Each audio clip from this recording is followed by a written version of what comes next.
And now another video that I'm pre-filming for while I am out of town. I like to do these kind of older lines of toys that are often overlooked when I'm out of town. And today we're going to cover the Saga Collection. So welcome back to the channel. This is the Action Figure Grader. If you're new to the channel, welcome. I try to cover prices for vintage toys, comic books, and everything in between. And today is the Saga Collection. So I hope you enjoy this video while I am traveling. So let's dig into some mainly box sets and vehicles, things like that, because most of the Saga Collection is often overlooked by collectors. It's not particularly expensive, but there are some really awesome box sets especially that I like. Although I did pick up, I think, a few figures, and here is a lot of figures. This includes original trilogy collection as well as Saga Collection mint-on cards.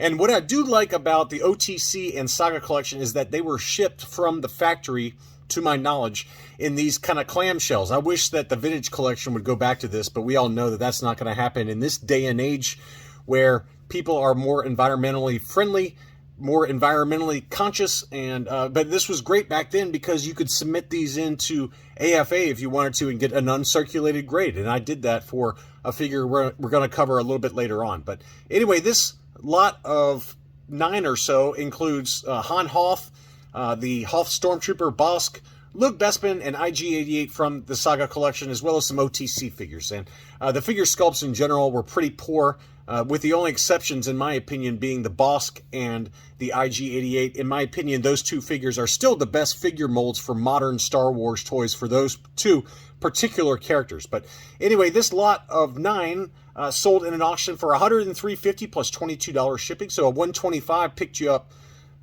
9 factory sealed cases, clamshells with these figures. I think that's a pretty good buy, given that some of these loose graded can go for big money. And here's one that I had at one point, and I sent this into AFA, and they graded it uncirculated because it was still in this factory shipper box that Hasbro used to use for the Saga Collection, and that's the George Lucas in Stormtrooper disguise. I believe this was a mail-away figure, and they brought him back recently for the Black Series, so that's kind of cool.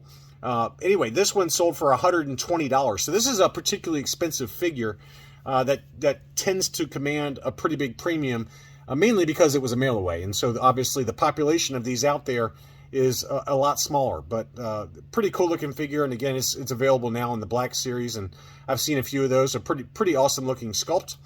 Next up is the only graded item that I've got in this batch of figures, and that's an uncirculated 9.25 for the Saga Collection, I believe. Han Solo in his trench coat. Yeah, it's labeled as a Saga Collection. So the Saga Collection, it kind of had two different card or packaging styles.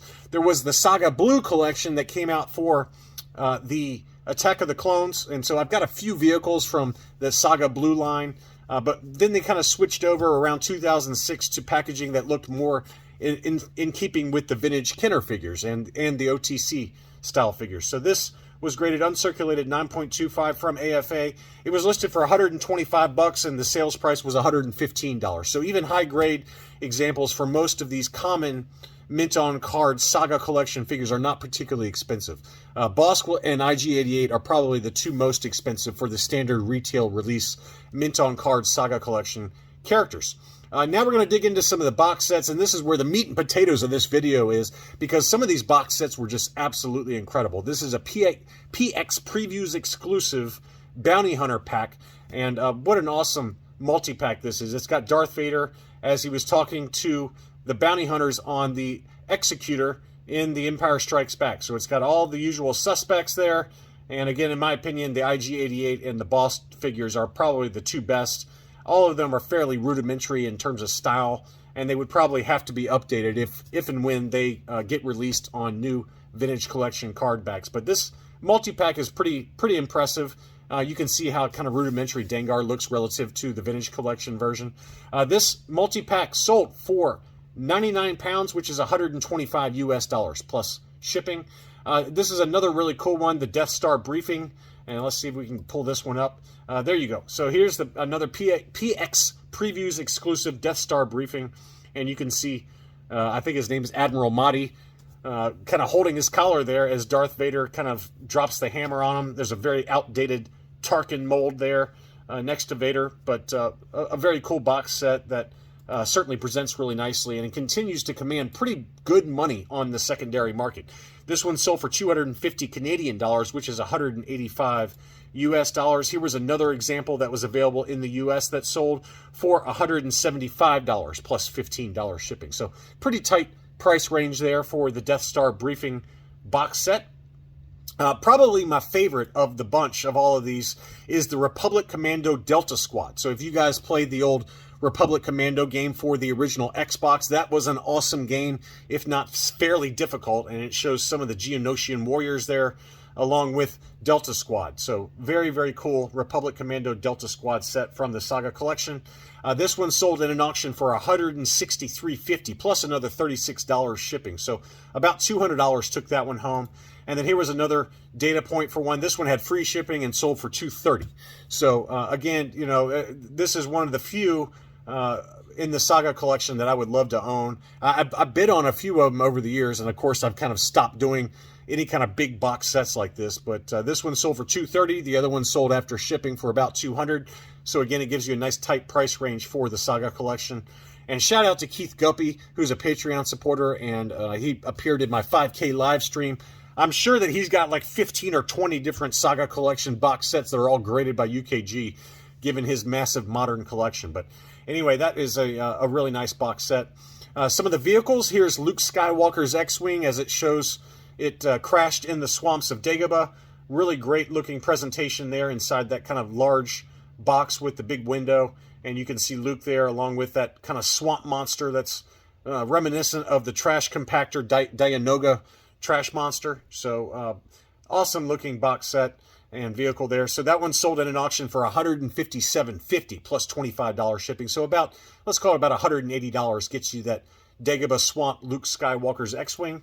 Here's another really cool one. This is the Target exclusive Rogue 2 Snowspeeder. We all remember this character. His name is Zev Zaneska.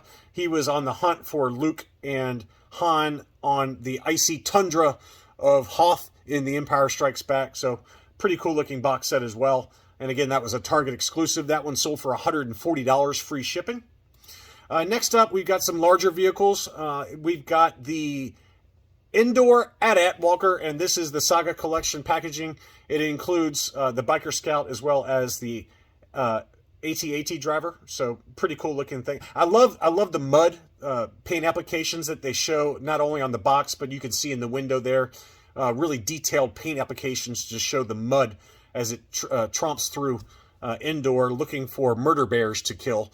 That one sold for $400 free shipping. So even these Saga Collection walkers are very pricey. We've covered them across a number of different lines, including the Vintage Collection, and they all tend to command big money even for the Saga Collection version. The Vintage Collection version sets you back, what, $600 to $650 pretty easily. Here was the Saga Collection gunship. We just covered this one, I believe, in the Clone Wars video a couple of days ago, but this is the Saga Collection packaging, and it looks exactly the same as the Clone Wars version, but maybe with some slightly different paint applications. But that one sold for $485 plus $30 shipping, so over $500 for that Republic gunship with the Saga Collection packaging. And then here was another one that sold free shipping for $500. So $500 to $525 seems to be about the going rate for that one, but pretty cool box there. And speaking of the Saga Blue, I do have this one. This is the 2002 version. So this was the older style packaging that was used for a lot of the Attack of the Clones figures during that time frame, and then they kind of updated it for some of the items that we just saw recently with updated packaging that was kind of more in keeping with the Kenner line. But this was the TIE Bomber, and we obviously saw this dropping flash grenades or flash bombs on the asteroids in The Empire Strikes Back as they were trying to find the Millennium Falcon. This one sold for $125. Still has that kind of large window packaging, but a very cool TIE Bomber there. Next up, we've got two different package versions of the Imperial Shuttle. So this is the classic Saga Collection packaging with that was a Target exclusive and probably used the exact same mold from the Kenner line. But this one includes Darth Vader as well as an Emperor's Royal Guard. Very cool box set there. That one sold for $450. And then this is kind of the Saga Blue collection. It mentions in the title of the eBay auction FAO Schwartz. the toy store, so maybe this was a FEO Shorts exclusive, but this is kind of the older style box that came out in 2002 during the Attack of the Clones kind of era. This one sold, it was listed for $495 free shipping, and the best offer that was accepted was $400. So the older blue style 2002 packaging for $400, and then the Saga Collection that came out in 2006 sold for $450. So a nice tight price range for that one as well, and a good budget-friendly option if you're looking for a mint and sealed box Imperial Shuttle, but not willing to pay the vintage Kenner prices. So anyway, just a quick video that kind of talks about some of the more desirable items within the Saga Collection.